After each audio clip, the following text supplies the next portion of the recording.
June 23, 1757. In a thick mango orchard in Bengal, two armies stare each other down across the humid plains. On one side, the local ruler's massive military force. On the other, a small cluster of British soldiers. Looking at this stark breakdown, the math is entirely lopsided. The British East India Company fielded barely 3,000 men. Facing them was Nawab Siraj Uddaullah's army of 50,000 heavily armed troops. By any conventional military logic, the British line should have been erased in minutes. Yet by sundown, that small corporate militia had seized control of Bengal's administrative and economic center. This victory came through a massive bribe that dissolved the Nawab's military advantage from the inside. The East India Company turned a battlefield into a boardroom negotiation. To see how a business got a hold of an army, we have to rewind to 1605. The East India Company arrived in India strictly as merchants, politely asking for basic trading permits. This antique map shows Bengal. The company secured massive tax exemptions, making it their most profitable region. But by 1756, Nawab Siraj Uddaulah took notice. Look closely at the river lines on this map. The company was secretly building heavy military fortifications, bypassing his authority. The Nawab ordered them to stop. When they refused, he marched his army in and captured Fort William.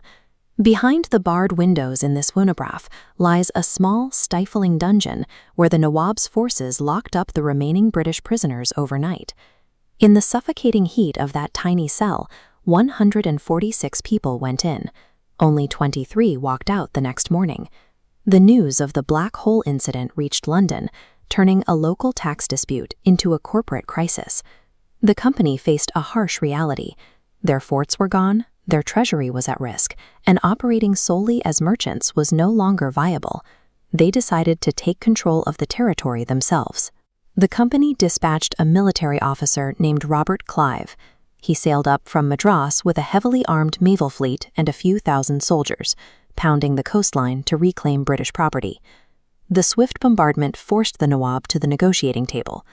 They signed the Alipore Peace Treaty, which restored Fort William to the company, reinstated their tax-free status, and even allowed them to mint their own coins. But Clive knew the math. A piece of paper wasn't going to protect him from a standing army of 50,000 men next time the Nawab got angry. He couldn't win a fair fight, so he chose an unfair one. Clive bypassed the battlefield entirely and looked for the weakest link in the Nawab's inner circle. He found Mir Jafar, the ambitious commander-in-chief of the Bengal army. Clive offered Mir Jafar a simple, quiet deal. When the two armies inevitably met on the battlefield, Mir Jafar was to keep his troops completely out of the fight. In exchange, the British would install him as the new ruler of Bengal. The East India Company leveraged its massive financial reserves to buy out the opposing military leadership before a single sword was drawn. Which brings us back to June 23, 1757, in the mango orchard at Plassey. The Nawab confidently ordered his massive cavalry to advance on Clive's tiny exposed line, but a huge portion of the battlefield stayed entirely still. Mir Jafar, commanding 20,000 soldiers, anchored his forces to the ground. They watched the conflict begin, but refused to join it. Then the weather broke. A sudden monsoon downpour flooded the orchard. The Nawab's artillery crews left their gunpowder exposed in the open, and the heavy rain instantly turned their ammunition into useless, wet sludge. The British, however, were prepared. They quickly threw heavy tarps over Durham's weatherkegs. When the rain stopped, the Nawab's cavalry charged, assuming British guns were dead. They were met with immediate, devastating cannon fire. Watching his cavalry get cut down and realizing his top commander had deliberately abandoned him, the Nawab fled the field. He was captured a few days later by Mir Jafar's men and assassinated. The Battle of Plassey was a financial transaction executed outdoors. The company paid for a victory, the commander delivered the sabotage, the Nawab paid with his life. With the Nawab dead, Robert Clive walked directly into the Bengal treasury. He extracted 17 crore rupees in gold and silver, roughly equivalent to tens of millions of dollars today. This single payout heavily funded the company's future military expansions. Mir Jafar got exactly what he was promised. He sat on the throne of Bengal, but he was entirely dependent on British forces to stay there.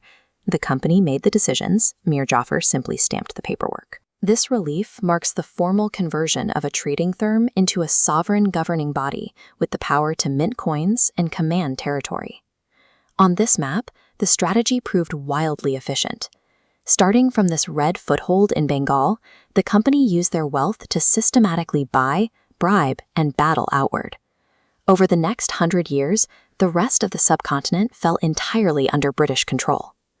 Plassey serves as a case study in corporate exploitation. The company bypassed a massive military defense by weaponizing internal political greed. It stands as a warning of how easily a nation can be dismantled from within when private interests outweigh collective defense.